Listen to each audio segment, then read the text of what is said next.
This woman called 911 10 times in 1 hour, repeatedly claiming my cabin was abandoned and dangerous to the community.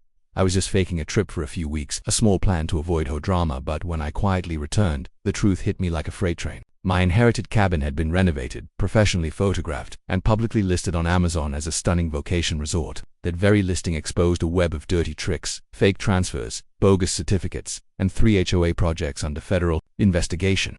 Comment Karen if you're watching this, because right now I'm sitting in a courtroom while Karen screams at the judge. That cabin ruined my entire life. Let me take you back to where this whole nightmare began. My name's Jasper, and 3 months ago, I was living what I thought was a pretty peaceful life in my grandfather's old cabin in Tiger Bay Estates. The place wasn't much to look at from the outside, just weathered cedar siding and a wraparound porch that creaked in all the right places, but it held every good memory I had of the old man. He taught me how to fish off that dock, how to fix everything from leaky faucets to broken hearts, and most importantly, how to stand up for what's right, even when the whole world seemed stacked against you. When he passed 2 years ago, he left me the cabin and a simple note that said, "Some things are worth fighting for, kiddo." I had no idea how prophetic those words would become. The trouble started about 6 months after I moved in permanently. See, Tiger Bay Estates had this HOA run by a woman named Miranda Blackwood who treated the neighborhood like her personal kingdom. Miranda wasn't of those people who measured grass with a ruler and kept a color chart to make sure your house paint met community standards. She'd show up at my door at least twice a week with her clipboard and her pursed lips, pointing out violations that seemed to multiply like rabbits. "Your grass is 2 centimeters over regulation height. Mr. Thorne, that shade of forest green on your shutters isn't approved forest green, it's hunter green. Your mailbox post has a slight lean that creates visual discord." I swear the woman could find a code violation in a perfect sunset. What got under my skin wasn't just the constant harassment, it was the way she'd look at me cabin, like she was already planning its funeral. Miranda owned Blackwood Properties, the biggest real estate company in 3 counties, and she had this habit of staring at my place with the calculating eyes of someone doing mental math. She'd walk the property line with a measuring tape, take photos from different angles, and once I caught her sitting in her BMW in my driveway for 20 minutes, just staring when I asked what she was doing. She claimed she was assessing community improvements, but something about her smile made my skin crawl.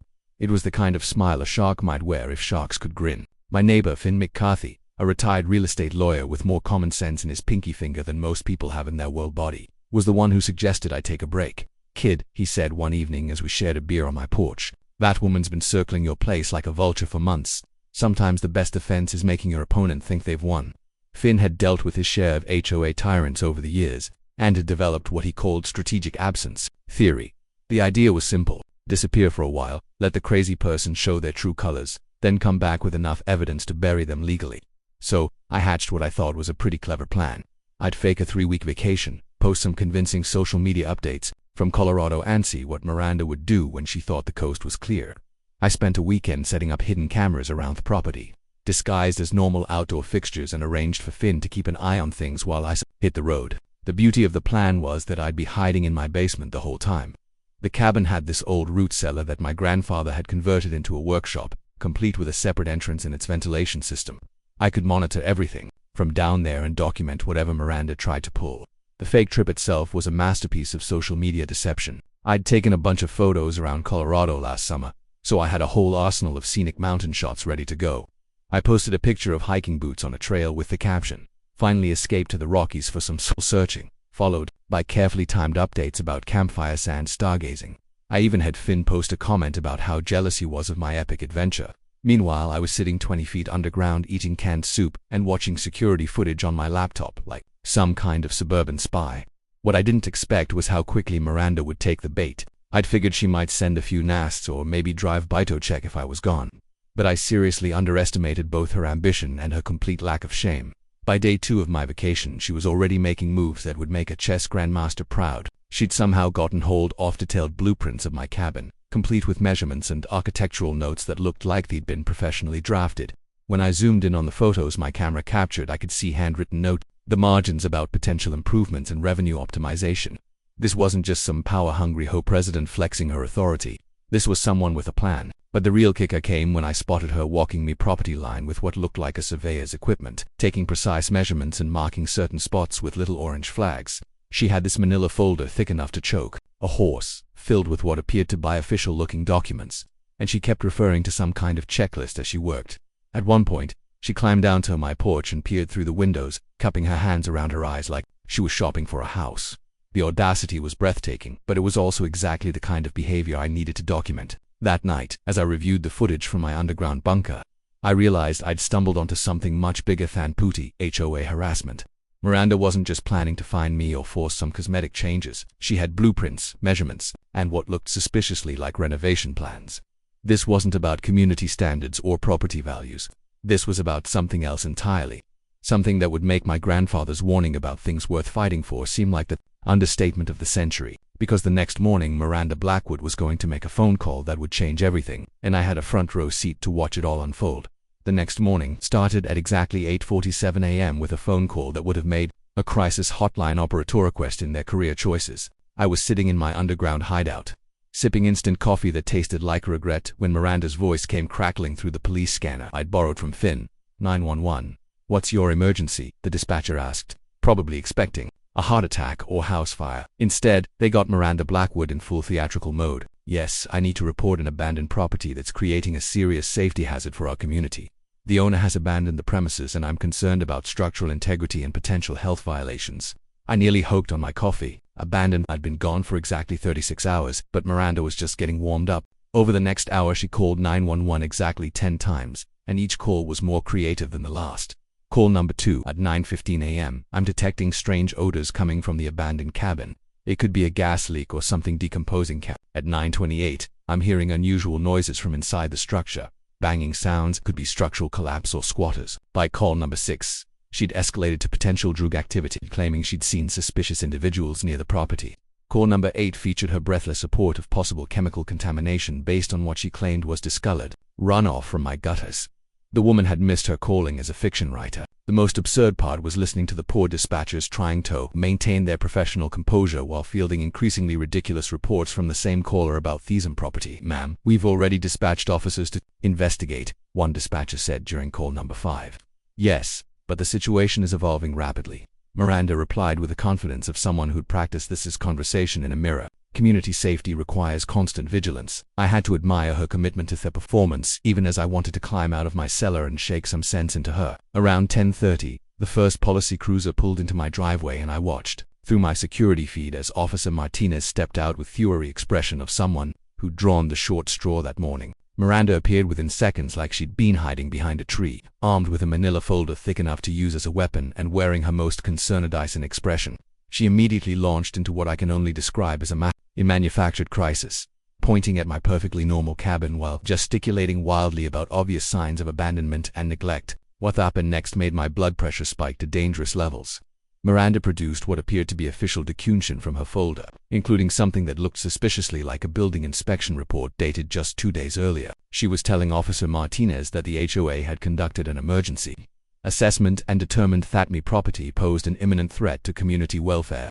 The sheer audacity was breathtaking. But what got my attention was the way she kept referencing specific structural concerns that would require immediate preferential intervention. Then came the pest of resistance while Officer Martinez was examining her fake documentation. Miranda casually mentioned that she'd already taken the liberty of contacting certified contractors to assess their property for emergency repairs. She pointed to a white van that had just pulled up and out stepped 3 guys in matching uniforms with Tiger Bay construction logos. I'd never seen these people before in my life, but they moved with the efficiency of a team that had done this dance before. They immediately began setting up what looked like professional inspection equipment, while Miranda explained to the officer that time was of the essence when dealing with potential structural hazards. The most infuriating part was watching Miranda post a bright orange sign on my front door that read, "HOA approved emergency repair, authorized personnel only." She'd somehow managed to make herself look like the responsible community leader taking charge of a crisis, while I sat underground like some kind of deranged hermit, documenting what was essentially the theft of my property in broad daylight. The construction crew was already taking measurements and photographs, treating my cabin like a crime scene. They were hired to process. Detective Rivera showed up about 20 minutes later, and I could tell immediately that something was different about his approach. While Officer Martinez seemed content to accept Miranda's paperwork at face, Rivera kept asking pointed questions about the timeline and the specific nature of the alleged violations. "Mrs. Blackwood," I heard him say through the window audio, "you mentioned you've been monitoring this property for safety concerns. How long has it been abandoned?" Miranda's answer was smooth as silk. The owner left 3 days ago without any notification to the HOA, which violates our community safety protocols. We have a responsibility to act when properties are left unattended. But Rivera wasn't buying it completely. I watched him examine the construction crew's equipment with the skeptical eye of someone who'd seen too many convenient coincidences in his career. He asked to see their permits and licensing, which sent Miranda into a flurry of folder shuffling and explanations about emergency provisions in the HOA charter. The more she talked, the more Rivera's expression shifted from professional interest to outright suspicion. This was a man who dealt with overreach before, and something about Miranda's performance was setting off his internal alarm bells. The real kicker came when I noticed the construction crew's van license plate and did a quick online search from Underground Command Center. Tiger Bay Construction was registered at the same business address as Blackwood Properties. Miranda hadn't just manufactured a crisis. She'd brought her cleanup crew. The woman wasn't just power hungry. She was running some kind of elaborate con game. And my cabin was the latest target in what I was beginning to suspect was a much larger operation. As the day wore on and I watched strangers crawl all over my property with measuring tapes and cameras, one thing became crystal clear. Miranda Blackwood had just made the biggest mistake of her life, because tomorrow, those same emergency contractors were going to start doing a lot more than just taking pictures. And I was going to document every single illegal thing they did to my grandfather's cabin. Day 3 of my vacation started at 6 a.m. with the sound of power tools and what I can only describe as the complete violation of my property rights. From my underground bunker, I watched in horror as Miranda's crew arrived with enough equipment to renovate a small hotel. These weren't the same 3 guys from yesterday doing measurements and taking photos. This was a full construction team, with professional-grade tools, paint sprayers, and lumber that they unloaded like they owned the place. Miranda herself showed up in workload and steel-toed boots, barking orders like a general commanding an invasion force. The transformation from concerned Hope resident to construction foreman was so seamless, it would have been impressive if it wasn't happening to my property. The scope of their emergency repairs became clear within the first hour. They weren't just fixing imaginary problems. They were completely renovating my cabin into something that belonged in a luxury vacation rental catalog. The old cedar siding that held decades of weather and memories got stripped away and replaced with pristine, engineered wood that probably cost more than my car. They installed new windows with those fancy black frames that screamed modern mountain retreat and replaced my grandfather's handmade shutters with designer versions that looked like they'd been ordered from a boutique hardware store. Every choice was calculated to maximize rental appeal, not to preserve the character of a family cabin. What made my blood boil was watching them gut my grandfather's walks to install what appeared to be a luxury bathroom complete with a rainfall shower and heated floors. This was the same workshop where the old man had taught me how to use every tool in his collection, where we'd spent countless hours fixing everything from broken toys to broken hearts. They ripped out his workbench like it was garbage, tossed his old hand tools into dumpsters, and covered his carefully organized pegboard system with expensive tile work. I had to physically hold myself back from charging up there and throwing punches, but I knew that documenting everything was more important than satisfying my immediate need for vengeance. The precision of their operation was what gave away the true nature of this scam. These weren't emergency contractors to an HOA crisis. These were specialists who knew exactly what they were doing. They had architectural plans that matched my cabin's layout perfectly, materials that had been pre-ordered and measured, and a workflow that suggested months of planning rather than days of emergency response. The crew leader kept referencing a thick project binder and making calls to someone he addressed as Miss B with updates on progress and material. This wasn't a repair job. It was a calculated conversion project disguised as emergency maintenance. Around noon, Finn showed up to check on things as we'd arranged, and I watched through my cameras as he tried to confront Miranda about the scope of work being done. Poor guy walked into a buzzsaw of legal-sounding nonsense about emergency provisions and community safety protocols that would have made a real lawyer's head spin. Miranda produced a stack of documents that she claimed gave the HOA authority to make necessary repairs when property owners were unavailable for consultation. She even had what appeared to be my signature on an emergency repair authorization form that I'd never seen before, let alone signed. Finn's expression when he saw that forged signature was priceless, like watching someone realize they'd been playing chess while their opponent was playing three-dimensional warfare. The paperwork Miranda was waving around included building permits that looked official enough to fool a casual observer. But when I zoomed in on the images from my security cameras, I could see they were printed on slightly different paper stock than real permits. She'd also produced an HOA emergency response certificate that gave her temporary authority over abandoned or hazardous properties within the community. The document looked impressive with its official seals and legal language, but something about the formatting, it was like watching a master forger at work. Someone who understood that most people wouldn't look close enough to spot the subtle differences between real and fake documentation. By late afternoon, my cabin had been transformed into something unrecognizable. That installed professional lighting throughout, replaced the rustic interior doors with modern barn-style sliders, and added a kitchen island that probably costs more than most people's monthly rent. Thepage got new composite decking, designer outdoor furniture, and string lights that turned the whole place into an Instagram-worthy photo opportunity. Everything was being photographed extensively by someone who was a professional, taking shots from every angle and staging scenes with carefully placed props. This wasn't documentation for repair records. This was marketing material for a rental property. The final insult came when I watched them install a new smart lock system on my front door, and saw Miranda programming it with codes from her phone. She was changing the locks on my property while I sat 20 feet away, helpless to stop her without blowing my cover and losing the evidence I was gathering. The audacity was breathtaking, but it was also exactly the kind of overconfidence that would eventually bring her down. She was so convinced that her fake paperwork and manufactured crisis would protect her that she wasn't even trying to hide what she was doing. As the sun set on day 3, I realized that Miranda Blackwood had just committed enough felonies to put her away for years. All while I documented every single illegal act from the underground hideout. Tomorrow, I suspected, would bring the next phase of a plan, and I had a feeling that whatever she had in store would make today's renovation look like a warm-up act, because the way she kept checking her phone and smiling at something on the screen suggested that the real show was just getting started. My name is Jason Miller, currently living in Chicago, and I'm a content creator for the Harper Stories channel. I still have many shortcomings and hope viewers will share their feedback in the comment section below. Day 10 of my fake vacation started with what I thought would be a routine scroll through social media to maintain my Colorado hiking tirade. I was sitting in my underground hideout about to post another scenic mountain photo when a sponsored ad up in my Instagram feed that made my coffee cup slip right out of my hands. There, in stunning high-def glories, a picture of my cabin with the caption, "Luxury Mountain Retreat, book your dream getaway."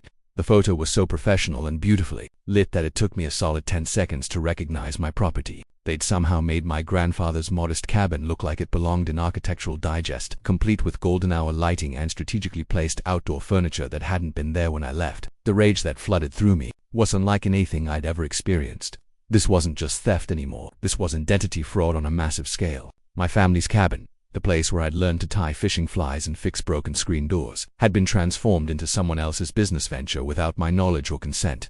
I clicked through to the listing with shaking hands, and what I found made my previous anger seem like the property was listed on Amazon Travel, which I didn't even know existed, as Tiger Bay Premium Mountain Escape with a nightly rate of $450. $450 a night for my cabin that I'd inherited free and clear and had been paying taxes on for 2 years. The description read like something out of a luxury travel magazine. Escape to this stunning mountain retreat featuring modern amenities, designer furnishings, and breathtaking views of the surrounding forest. Recently renovated with high-end furniture, this property offers the perfect blend of rustic charm and contemporary comfort. Enjoy the spacious gourmet kitchen and spa-like bathroom while being just minutes from hiking trails and local attractions. Every word was technically accurate about the renovations I'd watched them do, but the casual way they described renovations made it sound like routine maintenance rather than grand theft auto for real estate. What made my blood pressure spike into the danger zone was the booking calendar. This wasn't some hopeful listing that might get 1 or 2 reservations. My cabin had 15 confirmed bookings over the next month, with glowing reviews from guests who had already stayed there. Amazing property with incredible attention to detail, wrote someone named Jennifer K. The host was so responsive and the cabin exceeded all expectations. Can't wait to book again. Another reviewer, Mark Ott, raved about the perfect blend of luxury and authenticity and specifically mentioned how clean and well-maintained everything was. These people had been sleeping in my bed, cooking in my kitchen, and probably sitting on my grandfather's favorite chair while I hid in the basement like some kind of after-ranged troll. The logistics of what Miranda had accomplished started to sink in as I dug deeper into the listing details. The property was registered under Tiger Bay Premium Retreats LLC, which a quick online search revealed was a subsidiary of Blackwood Properties. She'd essentially created a shell company to operate what was a stolen vacation rental, complete with professional management services and guest communications. The listing showed photos of amenities I didn't even know my cabin had after the renovation, including that luxury bathroom they'd carved out of my grandfather's workshop and a hot tub on the deck that hadn't been there before. But the real kicker was in the fine print of the listing agreement. According to the Amazon Travel platform terms, the property had been registered with a temporary management authorization that gave Tiger Bay Premium Retreats the right to operate the rental on behalf of the property owner during their extended absence. The document was dated just 5 days after my fake departure and included a digital signature that was supposedly mine. Miranda hadn't just stolen my cabin. She'd created an entire legal framework to make the theft look legitimate to anyone who didn't look too closely at the paperwork. The guest reviews weren't just glowing testimonials. They were evidence of an ongoing criminal enterprise. I could see from the booking patterns that guests had been checking in and out with clockwork regularity, which meant Miranda had some kind of management system in place for cleaning, maintenance, and guest services. She wasn't just running a scam. She was running a professional vacation rental business using stolen property. The level of organization and planning involved was staggering, and it made me realize that my cabin probably wasn't her first rodeo. That's when I decided to do some deeper digging into Tiger Bay Premium Retreats. And what I found made my cabin situation look like small potatoes. The company's portfolio showed 12 other properties in the area, all described as premium mountain retreats with suspiciously similar renovation styles and professional photography. The properties were scattered across 3 different HOA communities, but they all shared certain characteristics that made my investigative instincts start tingling. Every single property was listed as being under temporary management due to owner absence, and every single property had been recently renovated with remarkably similar design choices. As I sat in my underground hideout, staring at evidence of what appeared to be a systematic vacation rental empire built on stolen properties, I realized that Miranda Blackwood wasn't just some power-hungry HOA president with the delusions of grandeur. She was running a sophisticated criminal operation that had probably been going on for years, and I'd stumbled into it purely by accident when I tried to avoid her petty harassment. The scope of what she'd accomplished was both impressive and it made me understand that taking her down was going to require a lot more than just showing up with security camera footage and a bad attitude. Armed with the knowledge that my cabin was just one piece of a mucklager puzzle, I spent the next 3 days turning my underground hideout into a makeshift war room. Using every hacking skill I'd picked up during my years as a freelance IT guy, I started peeling back the layers of Miranda's operation like some aeon dissecting a particularly rotten onion. What I found made my cabin theft look like a parking ticket compared to a federal crime spree. Miranda wasn't just running a vacation rental scam. She was operating what appeared to be the most sophisticated property theft ring in 3 states, all hidden behind the respectable facade of HOA management and emergency property services. The breakthrough came when I managed to access the back end of Tiger Bay Premium Retreats booking system through a security vulnerability that would have made my old cybersecurity professor sweep with pride. Inside, I found detailed records of not just 12 properties, but an entire network of 24 managed retreats spanning across multiple counties in 3 different states. Each property had been acquired through the same playbook Miranda had used on my cabin: manufactured emergencies, fake documentation, and temporary management agreements that somehow became permanent revenue streams. The financial records showed monthly gross revenues exceeding $180,000, with elaborate offshore banking structures designed to hide the money from both the IRS and the rightful property owners. What made my blood run cold was discovering the nature of Miranda's targeting strategy. She hadn't been randomly grabbing properties when opportunities arose. She'd been conducting surveillance and research on potential targets for months before making her moves. The files contained detailed doses on property owners, including work schedules, family situations, financial status, and vacation habits. My file was 18 pages long and included photos of my daily routines, notes about my grandfather's death, and even an analysis of my social media patterns that had helped her predict when I might be vulnerable to her fake trip suggestion. She'd been chess while I was barely managing checkers. The scope of the victims was heartbreaking. I found contact information for the other property owners and spent hours making phone calls that painted a picture of systematic terrorism disguised as community improvement. Margaret Chen, a widow in her 70s, had lost her late husband's workshop cabin to an emergency stabilization that happened while she was visiting family in California. Tom Rodriguez had his inherited fishing lodge seized for environmental compliance issues that materialized out of thin air while he was deployed overseas with the National Guard.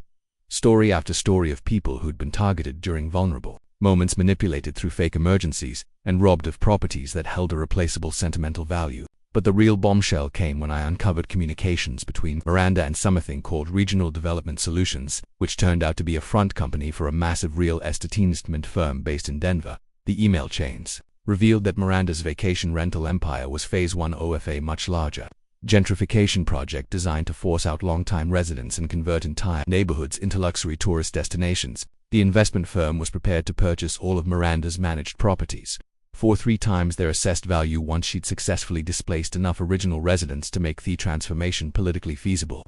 The evidence of corruption went all the way to the top of local government. Bank accords showed regular payments to county officials, building inspectors, and even judges who'd been ruling in favor of HOA emergency powers in cases where property owners tried to fight back. Miranda had essentially petitioned a legal protection system, creating a web of complicity that made her operation nearly bulletproof against individual challenges.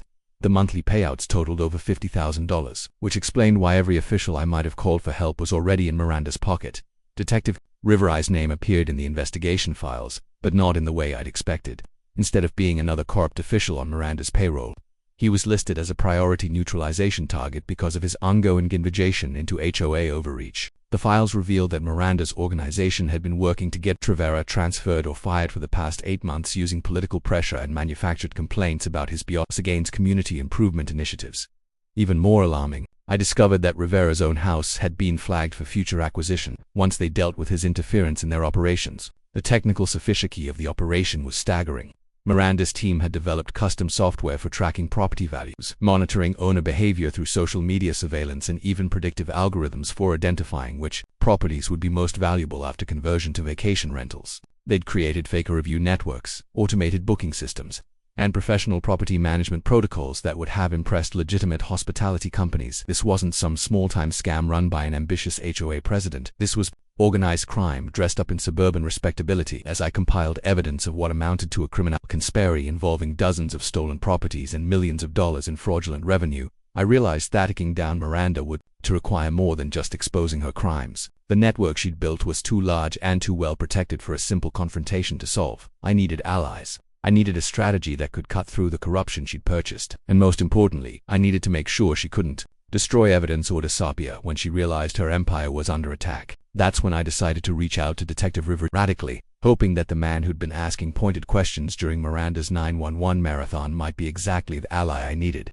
Because if Rivera was already investigating HOA corruption and had somehow avoided being bought off, he might be the one person in a position of authority who could help me bring down the most elaborate property theft ringing state history. The only question was whether I could trust him enough to blow my cover and reveal everything I discovered from my underground hideout. Reaching out to Detective Rivera turned out to be the smartest decision I'd made since starting this whole underground surveillance operation. When I finally worked up the courage to call him with an encrypted phone app, his response wasn't surprise or skepticism, but relief that someone else had finally pieced together what he'd been investigating. For 8 months, I was wondering when you'd surface, Jasper, he said, and the way he said my real name made me realize that he'd known I wasn't really in Colorado from day one. Rivera had been conducting his parallel investigation into HOA corruption, and me fake vacation had provided the perfect cover for Miranda to expose herself while he gathered federal-level evidence for a RICO case. We spent 2 hours on that encrypted call planning what Rivera called the honey trap to Endel honey traps. The beauty of his strategy was that it would use Miranda's overconfidence against her by giving her exactly what she wanted. A confrontation with me where she thought she held all the cards. Rivera had been building a federal case against the entire corruption network, but he needed Miranda to incriminate herself on record in a way that couldn't be dismissed as circumstantial evidence. My underground hideout and security system had excitedly created the perfect opportunity to capture that confession, but only if we could get her to reveal everything while thinking she was in complete control of the situation. The trap was set for midnight on day 14 of me fake vacation. Rivera had leaked information through one of Miranda's corrupted contacts that I'd been spotted in town and was planning to return to my cabin that night to deal with the HOA situation personally.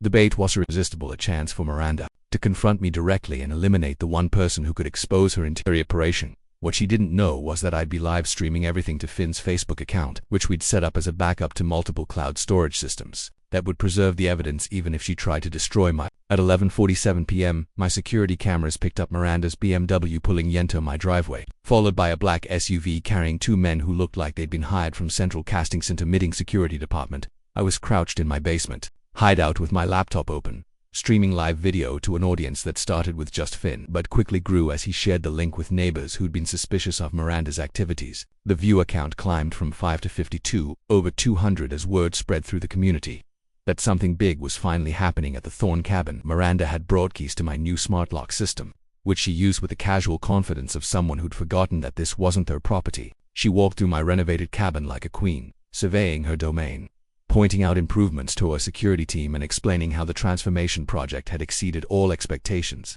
The hubris was breathtaking, but it was also exactly what Rivera needed to establish intent and ongoing criminal activity. She was giving us a guided tour of her crimes while hundreds of people watched online. The confrontation began when I emerged from the basement exactly as planned, timing my appearance to catch Miranda mid-sentence as she explained to her security team how they'd need to handle the property owner situation permanently. The look on her face when she saw me was worth every uncomfortable hour I'd spent hiding underground. Pure shock gave way to rage, then to the calculated coldness of someone who'd been planning for this exact scenario. "You have exactly 30 seconds, "To get off my property before I have you arrested for trespassing," she said, which was a masterpiece of projection, considering she was standing in my living room. What followed was 20 minutes of the most satisfying confession I'd ever witnessed. Miranda's need to prove her superiority completely overrode her survival instincts, and she spent the entire confrontation explaining exactly how she'd outmaneuvered me and dozens of other property owners. She detailed the fake emergency protocols, the forged documentation, the bribed officials, and even the long-term gentrification plan with regional development solutions. Every word was being recorded in high definition and broadcast live to an audience that had grown to over 3,000 viewers, as neighbors shared the stream across multiple social media platforms. The turning point came when Miranda noticed the viewer count on my laptop screen and realized she'd been performing for an audience. Her attempt to grab my computer and shut down the stream triggered a struggle that brought Rivera and a full FBI tactical team through my front door with the look of absolute terror on Miranda's face when she realized she'd walked into a federal sting operation was almost as satisfying as watching her security team immediately surrendered when they found themselves outnumbered by agents with automatic weapons and bulletproof vests. The live stream capture of Miranda's arrest became an instant viral sensation, with the video reaching over 50,000 views within the first hour as it got shared across neighborhood Facebook groups, local news outlets, and social media accounts throughout the region. The comments section exploded with stories from other victims who'd been targeted by similar etchus scams. And within hours, people were driving by my cabin just to see Theplos, where Karen finally got what she deserved. The whole thing had turned into a symbol of grassroots justice that resonated far beyond my little neighborhood dispute. As FBI agents led Miranda away in handcuffs while Chas screamed about how this whole thing is entrapment and that cabin ruined my life, I finally climbed out of my basement thicket and saw my renovated cabin in person for the first time. The transformation was admittedly impressive, but seeing it filled with federal evidence collection teams somehow made the violation feel even more real. 3 months later, I'd be sitting in a courtroom watching Miranda face a federal judge, but that night I was just a guy who'd finally gotten his property back and helped expose the biggest HOA corruption scandal in state history. 3 months later, I found myself sitting in the front row of federal district court, watching Miranda Blackwood face Judge Patricia Martinez with the kind of deer-in-headlights expression that suggested her expensive legal team hadn't prepared her for this moment. The woman who'd once commanded HOA meetings like a general reviewing troops now looked small and deflated in her orange jumpsuit, clutching a tissue and occasionally glaring at me like this was somehow all my fault. The irony wasn't lost on me that she was about to learn what real consequences looked like after spending years terrorizing people who couldn't fight back against her manufactured authority. The prosecution's case was a masterpiece of federal efficiency, built on the foundation of evidence I'd gathered from the underground hideout and expanded into a comprehensive takedown of what prosecutors called the most sophisticated property theft conspiracy in the region's history. Us's attorney Sarah Chen methodically walked the jury through 24 stolen properties, $2.3 million in fraudulent revenue, and a corruption network that had reached into county government, local police departments, and even the state HOA regulatory board. The live stream video of Miranda's confession had become Exhibit A in a case that included over 300 pieces of evidence and testimony from 47 victims who'd lost everything to HOA fake emergency schemes. What made the trial particularly satisfying was watching Miranda's defense team try to paint her as a misguided community leader who'd gotten in over her head rather than the calculating criminal mastermind I knew her to be. Every time her lawyer suggested that she'd been trying to improve community property values, the prosecution would play another clip from that midnight live stream where Miranda bragged about how easy it was to manipulate stupid property owners who didn't understand real property development. Her own words bent the rope she'd hanged herself with, and there was something poetic about watching her face every time they played back her most incriminating statements. The victim impact statements were devastating. Margaret Chen Thuy, who'd lost her husband's workshop cabin, testified about how Miranda's theft had destroyed her connection to her late husband's memory and left her unable to afford the legal fees to fight back. Tom Rodriguez, the National Guard member whose fishing lodge had been seized while he was deployed, broke down, describing how he'd returned from serving his country to find his family's property converted into someone else's vacation rental. 23 other victims told similar stories of manipulation, theft, and the systematic destruction of their financial security and emotional well-being. By the time they finished, half the jury was in tears, and Miranda was staring at the table like she wished it would swallow her whole. The corruption testimony was equally damning. Detective Rivera, who'd been promoted to lead a new state task force on HOA fraud, detailed how Miranda's organization had essentially purchased their legal immunity through bribes that totaled over $400,000 across 2 years. County officials who'd taken payments to approve fake emergency orders testified in exchange for reduced sentences, painting a picture of systematic corruption that had made Miranda's crimes possible. The web of complicity was so extensive that it triggered a complete overhaul of HOA oversight regulations and led to federal monitoring of community association activities across 3 states. Miranda's final courtroom meltdown came during her testimony, when she decided to represent herself after firing her 3rd legal team in 2 months. Her rambling explanation of how she'd been protecting community values and preventing property deterioration quickly devolved into a rant about how ungrateful people were for her improvements and how the whole prosecution was a conspiracy by lazy property owners who don't understand real estate development. The climax came when she pointed directly at me and screamed, "That cabin ruined my entire life. If he just accepted the improvements like a normal person, none of this would have happened." The courtroom erupted. The judge called for order, and Miranda's outburst became the final nail in her legal coffin. Judge Martinez's sentencing was swift and merciless. Miranda received 8 years in federal prison, $12 million in restitution payments, and a lifetime ban from any involvement in real estate or property management. Her 4 co-conspirators in the HOA corruption network received sentences ranging from 3 to 6 years, and the entire Tiger Bay State's HOA board was dissolved and replaced with a oversight committee. Regional Development Solutions faced federal investigation and had their assets frozen, pending civil litigation from the dozens of communities they targeted for forced gentrification. The aftermath was almost as satisfying as the trial itself. My cabin became something of a local landmark, with people driving by to see the place where the HOA Karen finally got taken down. I decided to keep most of Miranda's renovations since they'd technically been paid for with stolen money that was now being returned to victims. But I converted my grandfather's former workshop space back into a community meeting room where Finn now holds free legal clinics for HOA abuse victims. The irony of using Miranda's stolen improvements to help her future victims felt like exactly the kind of poetic justice my grandfather would have appreciated. Detective Rivera's new task force has already identified and shut down 6 similar property theft operations across the region using the investigative techniques we developed during the Miranda case.